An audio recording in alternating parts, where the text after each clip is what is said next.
ఇరాన్కి మళ్ళీ ఇవాళ కాళరాత్రి.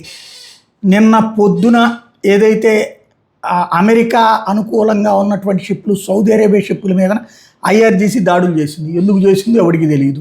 ఇరాన్లో ఎవడు చేయమన్నాడో తెలియదు, పెజెష్కియాన్ చేయమనలేదు, ఐఆర్జీసీని ఎవరు నడిపిస్తున్నారో తెలియదు, కొమైనీ బతికున్నాడో లేదో తెలియదు, చనిపోయిన కొమైనీకి అంత్యక్రియలు జరుగుతున్న టైంలో మళ్ళీ ఎవడు కెలకమన్నాడో తెలియదు. వెళ్ళి షిప్పుల మీద దాడి చేశారు. ఎందుకు చేశారో కూడా తెలియదు.